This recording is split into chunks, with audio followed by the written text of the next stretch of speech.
मेरे प्यारे दोस्तों, अपने चैनल बातूनी लड़का में आपका स्वागत है।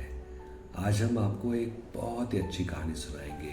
यह है गोनू झा की मैथिली कहानियाँ और कहानी का शीर्षक है गोनू झा की कुश्ती। तो चलो चलते हैं। एक बार मिथिला के राज दरबार में दिल्ली का एक पहलवान आया। वह 7 फुट ऊंचा, भारी डिंडौल वाला, मजबूत शरीर वाला पहलवान था, जिसकी बाहों की मछलियां देखते ही बनती थी। मिथिला नरेश कला के बहुत बड़े प्रेमी थे। पहलवान को दरबार में बड़े आदर के साथ लाया गया। महाराज ने उसका स्वागत किया।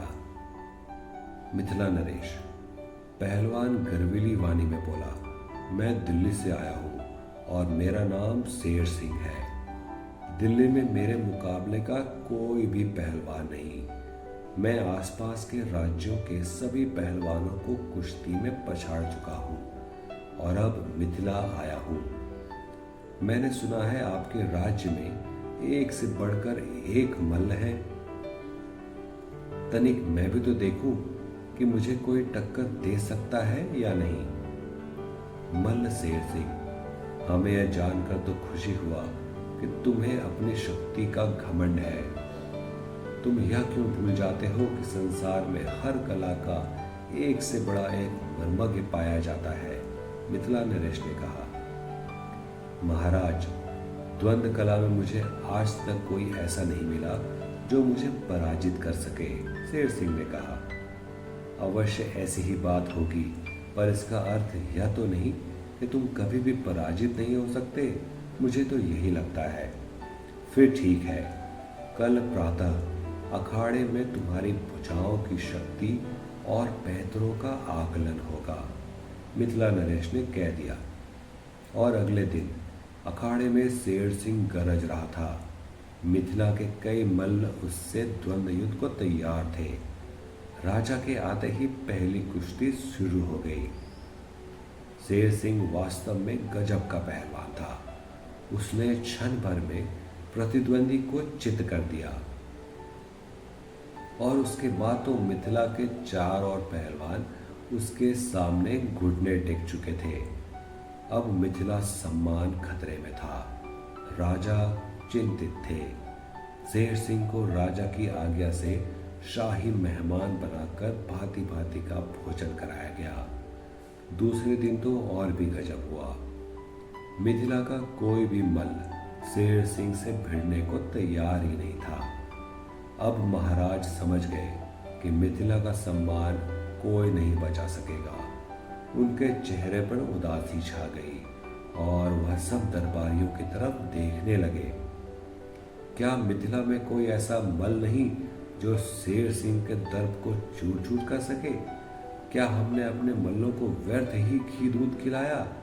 इस प्रकार तो मिथिला का सम्मान नहीं बचेगा।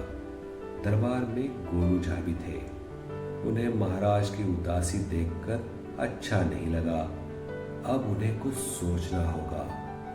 महाराज, मैं शेर सिंह से मल्ल युद्ध करूंगा। गोनू झा गरज कर बोले, यद्यपि यह मेरा क्षेत्र नहीं, क्योंकि मैं बचपन में कुश्ती लड़ता था तो मुझ पर कोई जिन्न सवार हो जाता था। प्रतिद्वंदी के हाथ पैर टूट जाते थे। तब घर वालों ने मुझे कुश्ती लड़ने से रोक दिया।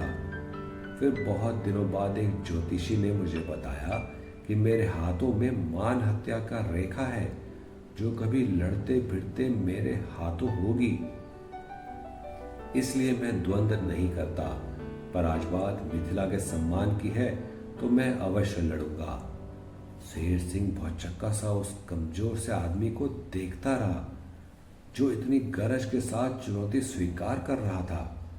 महाराज समझ गए कि गोनू झा बुद्धि का कोई प्रयोग करके उस पहलवान का गर्व चूर करना चाहता है। हाँ भाई शेर सिंह, गोनू झा बोले, कुश्ती के तो विद्वान हो और सैकड़ों कुसंगतियां जीती भी होगी। कुश्ती की सरगम तो जानते होगे? सरगम? शेर सिंह अचकचाया। अरे, सरगम नहीं जानते कुश्ती की? कैसे पहलवान हो? जानता हूं ना, सब जानता हूं।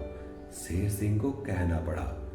भरे दरबार में वह कैसे कह देता कि वह मल्ल होकर भी कुश्ती की सरगम नहीं जानता।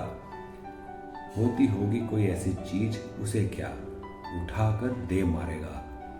तो फिर कल हमारी कुश्ती पंचम स्वर, द्रुत लय और पटक ताल से होगी, साथ ही काल भैरव राग में होगी, गोनूझा बोले।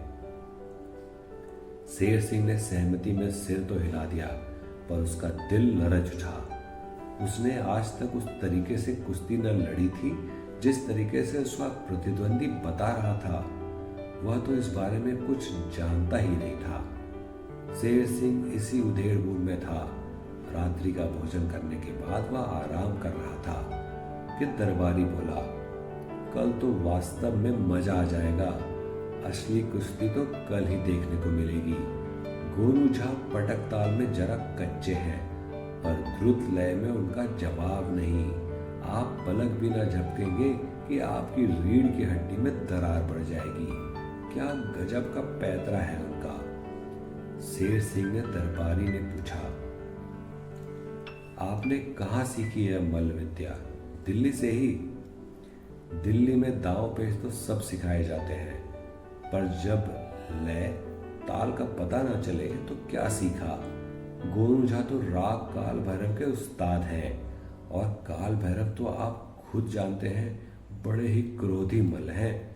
शेर सिंह तो कुछ सूझ ही नहीं रहा था। अब मुझे आराम करने दो, वह दरबारी से बोला, प्रातः जल्दी जागना है। दरबारी हंसता हुआ वहां से चला गया। सुबह अखाड़े में गोनूझा शेर की भांति गरज रहे थे।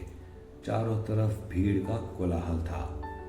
मिथिला नरेश अपनी गद्दी पर बैठे थे, पर दिल्ली के पहलवान शेर सिंह का कहीं अता पता नहीं था। सारे मिथिला में खोजने पर भी वह कहीं नहीं मिला।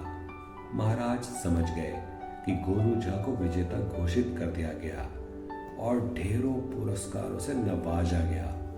महाराज के पूछने पर गोनूझा ने हंसते हुए बताया कि उन्होंने शेर सिंह को सुर लय ताल की उलझन में डाल ही दिया था। रात को एक विश्वस्त दरबारी द्वारा उसे इतना भयभीत कर दिया कि उसने भाग जाने में ही भलाई समझी। महाराज प्रसन्न हो गए। मिथिला का सम्मान जो बच गया था। तो मेरे प्यारे दोस्तों, ये थी गोनूझा की चतुराई। तो हमारे साथ यूं ही बने रहे, आपके लिए अच्छी अच्छी कहानियां लाते रहेंगे। गोनूझा की अनेकों कहानियां सुनाएंगे। तो आपको हमारे साथ जुड़ने के लिए बहुत बहुत धन्यवाद।